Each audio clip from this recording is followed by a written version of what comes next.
Retour sur le plateau. Cette fois-ci, on va essayer de parler un petit peu de la vie économique avant d'embrayer sur ce que va être cette crise économique. C'est dans Causement Réunionnais.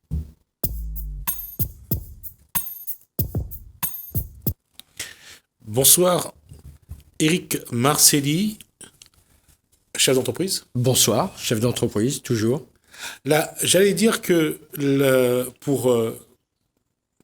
on va pas, je vais pas faire de plagier qui que ce soit, mais de crise sanitaire à crise économique, qu'est-ce qui fait que cette crise sanitaire tue autant l'économie à La Réunion? Déjà, l'économie à La Réunion était déjà en difficulté face au manque de marché public qui devait être lancé, qui n'a pas été fait. Ensuite, les gens n'avaient plus les moyens aussi d'investir dans leur maison ou autre. Et les commerçants, surtout, ils ont été accablés de charges sociales et de charges fiscales. Ça c'est un fait. Les charges sociales actuellement pèsent pour beaucoup, pour 2/3, je dirais, sur les entreprises. 2/3, On va être gentil comme ça, parce que quand on rajoute tout à bout, ça fait 87% à l'île sur le territoire métropolitain de charges et de taxes. Et quand on va nos pays voisins anglo-saxons, c'est 85% pour l'entreprise et 15% pour l'État. Donc nous, c'est l'inverse. D'accord. Donc, alors, qu'est-ce qui fait que dans le contexte sanitaire, qu'est-ce qui fait que l'économie réunionnaise et française, bien sûr, souffre autant? On souffre déjà par le manque d'information. Le chef d'entreprise est tout le temps pris sur le terrain, soit dans le bâtiment, soit comme moi dans la voiture, ou tout le temps en train de travailler, et il voit pas ce qui se passe autour de lui. Et ces deux mois de Covid m'ont permis d'aller chercher des informations qu'auront besoin chaque chef d'entreprise plus tard. Il faut savoir que quand on n'est pas productif, quand on cherche de l'information, quand on fait des papiers administratifs pour son entreprise, le chef d'entreprise ne gagne pas d'argent à ce moment-là. Et une entreprise est là pour gagner de l'argent. Une question, c'est pas pour taper ou pour critiquer, mais la question se pose. Nous avons à La Réunion 3 structures. Que ce soit la Chambre de commerce et d'industrie de La Réunion, soit la Chambre des métiers, soit la Chambre d'agriculture. Qu'est-ce qui explique que ces structures consulaires attention, je ne dis pas qu'ils ne font rien. C'est pas ce que qu'elles ne font rien, ces structures. C'est pas ce que j'ai dit. Mais qu'est-ce qui fait que leur mission n'est pas plus efficace? Je crois que c'est les gens ne sont pas employés à leur juste valeur. Il manque un manque d'information, un manque de compétences. D'accord ? Il faut dire qu'à La Réunion, je connais la fille d'un tel ou le fils d'un tel, je vais le faire rentrer à tel endroit. Mais ça s'arrête là. Une fois qu'on a embauché, on recherche plus derrière, parce que ce sont des administrations, on va le dire, hein, et il n'y a pas le côté d'ambition derrière, de valorisation, chercher à valoriser les chefs d'entreprise. Là, actuellement, j'ai vu du côté de la Chambre de commerce, parce que je suis à la Chambre de commerce, que le président essayer de mettre en place des choses pour les petites entreprises sur l'île de La Réunion. Oui, j'ai vu le communiqué, effectivement. C'est bien. Le communiqué est paru, c'est-à-dire qu'il y a vraiment une démarche de la Chambre consulaire, de la Chambre de commerce et d'industrie de La Réunion, pour accompagner les petites entreprises, voilà. Surtout celles en difficulté. Voilà. Mais quand on parle de difficulté, ce sont vraiment les charges sociales qui sont là, qui détruisent les entreprises, qui détruisent les familles, qui vont pousser même le chef d'entreprise jusqu'au suicide. Alors là, ce qui se passe surtout là pour les petites entreprises, c'est que nous n'avons pas le temps.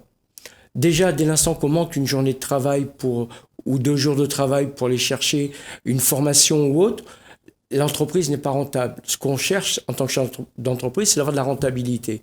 Et aujourd'hui, avec ce Covid, c'est une ère nouvelle qui sort pour les entreprises. Et il faut en profiter, car aujourd'hui, on est quand même au ralenti.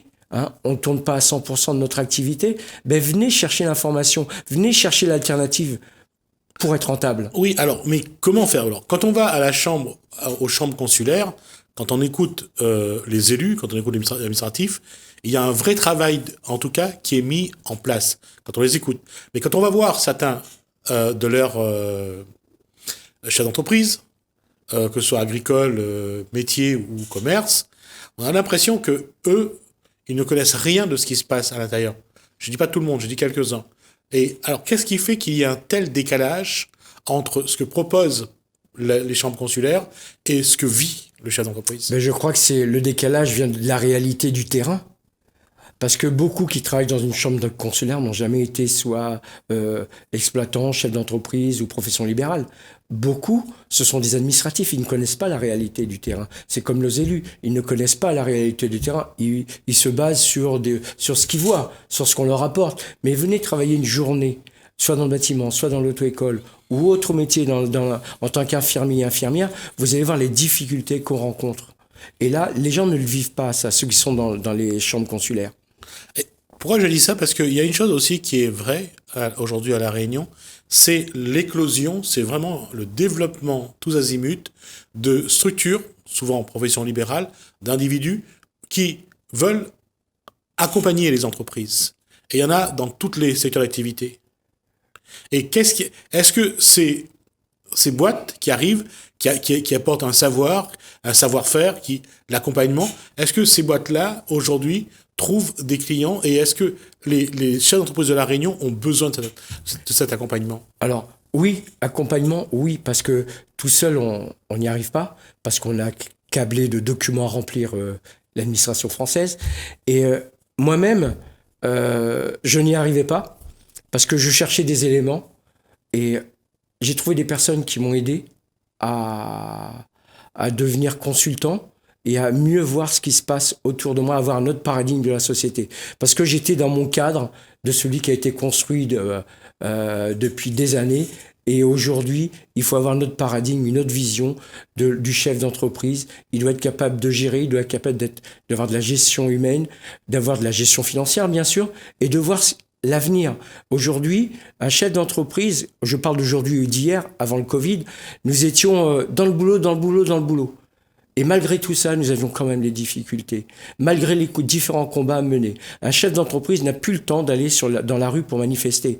Un chef d'entreprise doit être là à son entreprise, voir ce qui va pas, et donner des directives à ses employés. Mais, et se dire que on doit optimiser au maximum chaque personne, les qualités de chaque personne pour avancer. Et là, c'est pas le cas. Aujourd'hui, vous êtes chef d'entreprise, vous êtes également consultant pour accompagner les entreprises.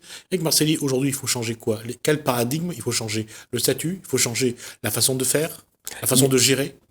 Alors, il y a bien sûr le statut. Quel statut qui correspond le mieux à notre société, à notre entreprise qu'on veut créer?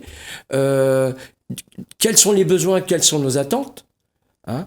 Bien sûr, la plupart des chefs d'entreprise vont vous dire ce sont les charges sociales et fiscales qui me pèsent lourd, mais à ce moment-là, qu'est-ce qu'on est prêt à mettre en face?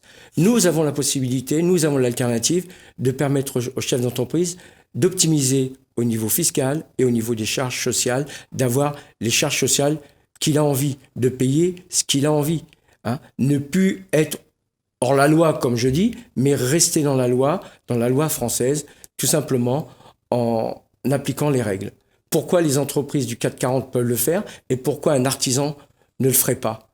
Et là, nous apportons cette solution, nous aidons, nous accompagnons les chefs d'entreprise. Alors, de manière purement, je dirais, pratique, aujourd'hui, ce qui manque aux entreprises, c'est d'avoir des gens qui remplissent ces documents, qui soient là à l'écoute des informations, qui captent telle information intéressante pour l'entreprise, une subvention, un investissement. Aujourd'hui, les artisans, les PME n'ont pas les moyens d'avoir ces personnes ressources pour les accompagner.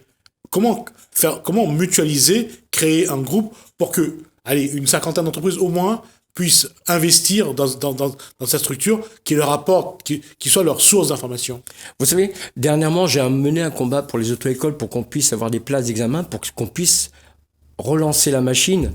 Et à travers les autres auto-écoles, ils ont gagné des places, mais à travers eux, moi aussi, j'ai gagné des places. Donc, on a pu faire reprendre la machine comme ça. Bien sûr, il y aura toujours des gens qui sont insatisfaits, qui critiqueront toujours. Eh ben, le chef d'entreprise, on doit mutualiser nos moyens de manière à pouvoir avancer. On ne peut plus rester tout seul dans son coin. On ne peut plus fonctionner comme il y a 3 mois. On doit voir différemment. Justement, c'était ça le point sur lequel je voulais venir, c'est le Covid. Est-ce que le traumatisme créé par ce confinement va inciter le traumatisme ou autre chose? Le traumatisme, c'est parce que c'est ce qu'on a vu, on a plus vu chez certaines personnes. Le traumatisme, c'est est-ce que ça va amener les gens à vouloir à être plus solidaires, à travailler un peu plus ensemble, j'allais dire, à mettre ensemble leurs moyens pour essayer d'optimiser justement et que leur entreprise en profite? Personnellement, nous sommes prêts à aider les chefs d'entreprise qui ont envie de changer, de se sauver, d'avoir à mieux vivre. Dernièrement, j'ai eu un plombier qui est venu me voir. Il m'a dit: Eric, c'est la première fois que je gagne de l'argent, que je paye des impôts. Alors je dis: ben, c'est très bien, si tu payes de l'impôt, tu vas être solidaire par rapport à ce que tu déclares aux personnes qui sont les plus démunis. Et ça, c'est très bien. Et il m'a dit: je suis content de déclarer mes impôts. Qu'est-ce que fait la plupart du chef d'entreprise avant le Covid, on va dire? On cherchait par tous les moyens à râler un petit peu sur le fisc, à râler un petit peu sur les charges sociales. Mais maintenant, c'est plus le cas. On le fait ouvertement dans la légalité. Et le fait de dire: je travaille, j'optimise, je dors sereinement, j'ai la tranquillité d'esprit, je n'ai pas besoin demain matin aller batailler avec la sécurité sociale ou avec les impôts, puisque tout est fait dans la clarté et la vision et la transparence. Mais aujourd'hui, ça veut dire que ceux qui prônent ce genre de schéma, de fonctionnement, ça veut dire que vous allez devoir aller voir les chefs d'entreprise, les convaincre que ce procédé est efficace pour eux, comme pour l'ensemble d'ailleurs, pour tout le contexte économique et social. Et ça, c'est un travail qui va vous demander du temps aussi. C'est chronophage, parce qu'il va falloir changer la mentalité. Et comme on sait très bien que l'homme a horreur du vide, et là aujourd'hui, avec le Covid, nous étions face à un mur où il n'y a pas eu d'activité, où le chiffre d'affaires était de 0 pour la plupart des entreprises. Et aujourd'hui, comment faire pour relancer l'activité? C'est vrai qu'on a eu des aides au niveau de l'État, charges patronales qui ont été diminuées, mais c'est pas les charges patronales qu'il fallait enlever, c'est toutes les charges sociales et aussi l'impôt avec jusqu'à la fin de l'année. Mais comme ils n'entendent pas, ben c'est à nous de trouver le moyen, c'est au chef d'entreprise de se déplacer, de venir chercher l'information pour avancer, parce que sinon il va rester dans le même état et il sera toujours dire: t'es m'y gagne pas, comment il faut faire, et ainsi de suite. Non, allez chercher l'information, et je suis prêt à les accompagner pour avancer. Alors sur le point de changement de statut, aujourd'hui, les très petites entreprises, les artisans, les professions libérales sont tous dans des structures unipersonnelles. Ben, vous connaissez l'entreprise individuelle, on connaît, qu'on appelle UI, il y a le URL, il y a le SRL, vous avez aussi, en tant que d'autres structures qui existent, est-ce que la SASU, la SAS. Donc, quel est le meilleur statut? Il faut savoir que une entreprise, elle paye 28% de charges fiscales. Et ce qu'on propose aujourd'hui aux chefs d'entreprise, c'est de passer à 8% de charges fiscales. Il y a une différence de ce côté-là. Donc ça fait quand même une différence de 20% qui permet à l'entreprise de mieux vivre.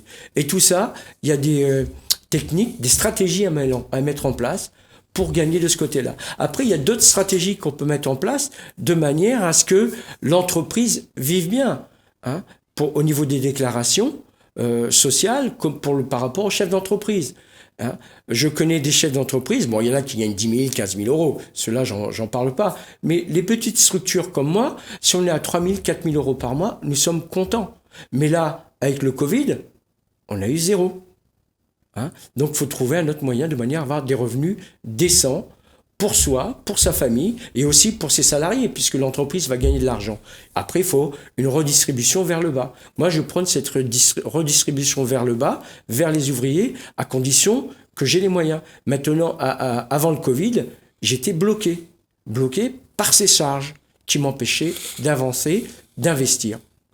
Et justement, quand on parle d'investissement aujourd'hui, on a vu que l'État a mis en place des moyens, par exemple l'emprunt à la BPI au taux 0.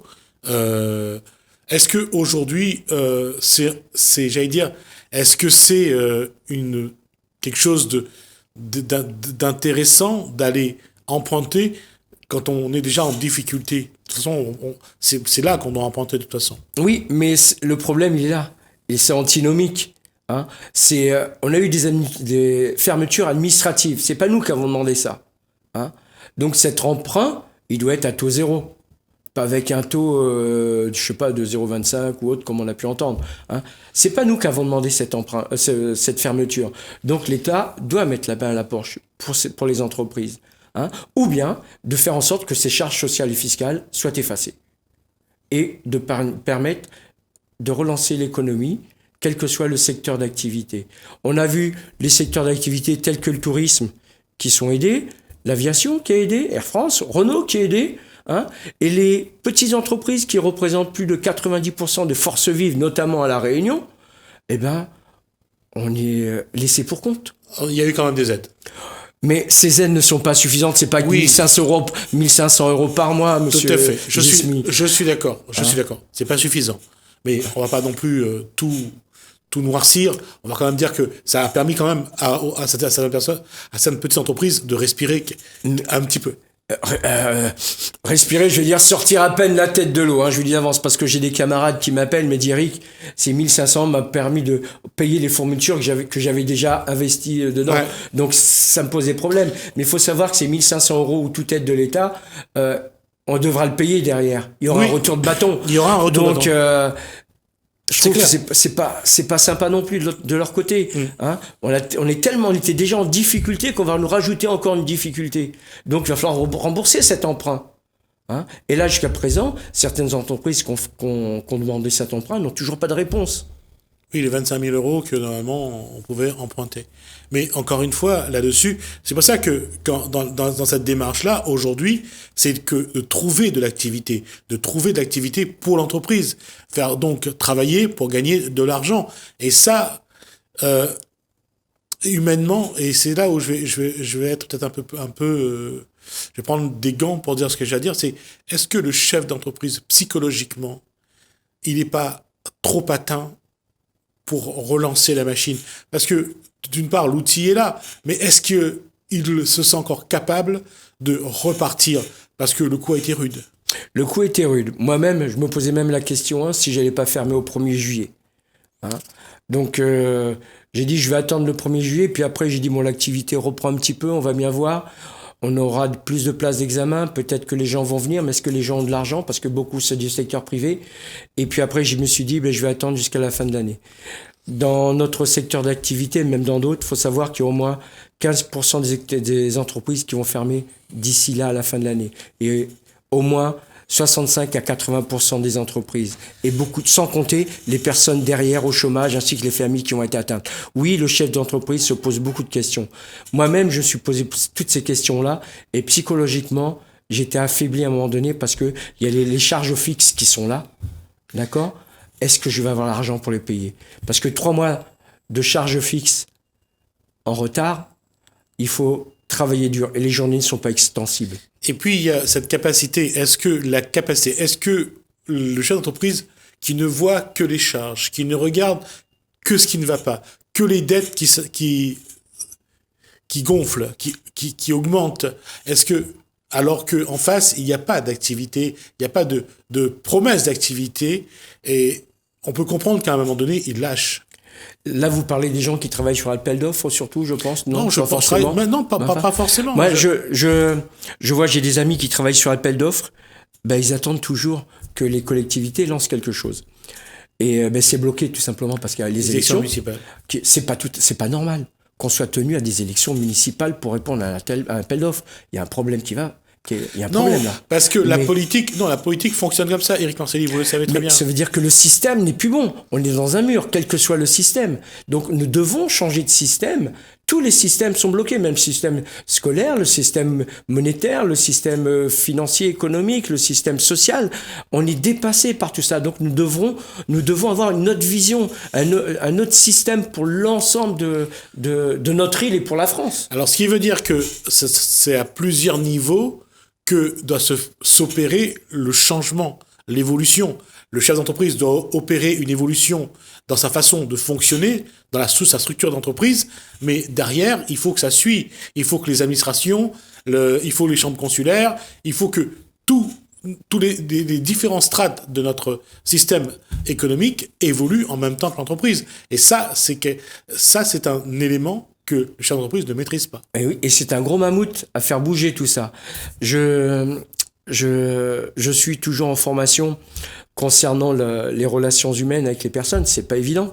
Et je discute avec une personne, il m'a dit, l'école actuellement, on est en retard sur les différentes formations, les différents métiers de l'avenir. On parle beaucoup de numérique, c'est vrai, on parle beaucoup d'informatique, mais nous sommes en retard. Quels sont les métiers de l'avenir? Comment orienter un enfant? Parce que je discute avec des gamins de 16 ans, 17 ans, 18 ans qui sont encore à l'école. Qu'est-ce que vous avez envie de faire plus tard? Je ne sais pas. Je ne sais pas ce que j'ai envie de faire. Mais de toute façon... Et pourquoi? Parce qu'il n'y a pas de projection, il n'y a rien du tout. Un gamin, quand il est, il a des rêves. Rêve de devenir riche, d'avoir une belle voiture et tout ça. Et plus il avance dans le temps, plus il voit que c'est fermé, c'est bouché, il n'y a pas d'avenir. Et bien, qu'est-ce qu'il va faire? Il va aller au RSA et tous ses rêves sont morts. On ne donne plus d'avenir, on ne donne plus d'espoir le jeune. Et c'est le gros problème. C'est pas seulement à ce niveau-là. Ça, c'est un fait. Mais aujourd'hui, quand on regarde notre système éducatif et surtout le système économique, il y a un flou artistique sur les métiers d'avenir. Le numérique, même si le numérique est porteur d'emploi... Il ne fera pas tout. Non seulement il ne fera pas tout, mais seulement comment aussi identifier chaque métier de demain. Ça évolue tellement vite aussi. Oui, mais actuellement, est-ce qu'on a des structures qui sont prêtes à faire ça pour aider les gens, des centres de formation? Là, j'ai une personne qui est dans mon entourage. Il m'a dit, je suis prêt à travailler avec la chambre de métier ou la chambre de commerce pour mettre en place une formation concernant des cartes numériques. On peut rester à La Réunion pour travailler, on peut faire ça aux États-Unis, on peut être en Australie, mais on n'est pas obligé d'avoir une structure sur place. Et il m'a dit, la chambre de commerce et la chambre de métier ne proposent pas ce métier d'avenir. Hein, c'est pour 5 ans, c'est à court terme, c'est demain. D'accord? 5, 10 ans. Donc, est-ce qu'on a l'intention d'écouter ces chefs d'entreprise qui sont prêts ou rester dans le même registre pour un électricien ou un électronicien? Mais ça pose aussi un problème aujourd'hui. Qui définit? Est-ce que c'est les politiques? Est-ce que c'est les chambres consulaires? Est-ce que les métiers doivent s'inventer d'eux-mêmes, après s'imposer sur le marché? Est-ce que... Voilà, le problème, c'est qu'aujourd'hui, on a l'impression qu'on ne sait plus qui fait quoi, ou chacun regarde l'autre parce qu'il ne sait pas ce qu'il doit faire. Et c'est peut-être là aussi le problème. Peut-être faut redéfinir les missions de chacun. On attend que tout vienne d'en haut, alors que les problèmes viennent d'en bas et que c'est la base qui connaît le problème. Mais la base, est-ce qu'elle a envie de faire face à ces problèmes-là? On devrait leur poser des questions. Leur poser des questions, quels sont leurs besoins, quelles sont les attentes, tout exactement comme j'ai fait dans notre secteur d'activité. Et dans notre secteur d'activité, sur 280 auto-écoles, il y a à peine une vingtaine qui ont répondu. Et on est toujours en train de se plaindre. Donc on leur donne l'occasion de travailler, de faire remonter les informations vers le haut. S'ils n'ont pas envie, mais qu'ils restent chez eux, qu'ils arrêtent de se plaindre. Mais il y a des gens qui ont envie de faire ça. Donc à ce moment-là, on fait remonter les informations vers le haut jusqu'à ce que ça arrive vers nos décideurs, actuellement. Mais après, les hommes politiques qui ne savent pas les problèmes de terrain doivent s'entourer de personnes qui sont compétentes pour mettre en place ces différentes activités, ces différentes formations. Et là, actuellement, c'est toujours du copinage. On devrait arrêter le copinage. Je pense pas que le copinage et les relations que créent certains entre politique, économique et les coquins, ça, je ne veux pas être grand voyant en vous disant que ça, c'est dans l'être humain et ça va continuer. Mais la question, Éric Marcelli, c'est que au niveau de la base, au niveau des chefs d'entreprise, comment regarder l'avenir aujourd'hui? Et est-ce que c'est à eux de prendre en main et de se dire, il faut qu'on le fasse nous, et on changera au fur et à mesure, ou attendre que ça vienne d'en haut? Moi, je suis pas quelqu'un qui attend, je suis pas dans l'attente, je suis quelqu'un dans l'action. C'est à nous de proposer. C'est nous qui connaissons notre métier. En haut, ils ne le connaissent pas. Ce sont des technocrates, des bureaucrates. Donc, c'est à nous de proposer ce qu'il y a de mieux pour l'avenir des entreprises, pour l'avenir de nos employés, hein, pour l'avenir économique de l'île de la Réunion, puisque quand on a vu avec ce Covid que tout était bloqué, qu'est-ce qu'on est capable de faire? On a tout retiré, hein, et comme sur le territoire métropolitain, plus d'usines capables de fabriquer un masque, plus d'usines capables de fabriquer une vis, tout est parti ailleurs, ça c'est pas normal. Donc c'est à nous de reconstruire à partir de la base, de dire voilà, nous avons besoin de soi pour notre île, voilà ce qu'il faut faire. Comme on veut faire actuellement pour nous rendre une certaine autonomie économique, alimentaire, agricole. Donc reprendre tout ce qu'on faisait avant pour qu'on soit autonome. Et je prône ça, l'autonomie pour nous à La Réunion, et la France doit être autonome pour elle-même aussi, et ne pas dépendre des autres. Ce qu'on a fait depuis des années, c'est qu'on a assisté les gens, on les a inertes, incapables de réfléchir, et l'État il donne, m'apprendre, l'État-providence c'est fini aujourd'hui. On essaiera de trouver un exemple pour la prochaine fois, Éric Marcelli. On arrive à la fin de cet échange. Merci pour cet échange. En tout cas, on voit aujourd'hui que la nécessité aux chefs d'entreprise d'être beaucoup plus indépendants, d'être beaucoup plus autonomes, de décider. Et ça va pas être facile au sortir du Covid. Merci Éric Marcelli. Merci. Merci à vous de nous avoir suivis. Merci Alain, merci François. Je vous dis à bientôt.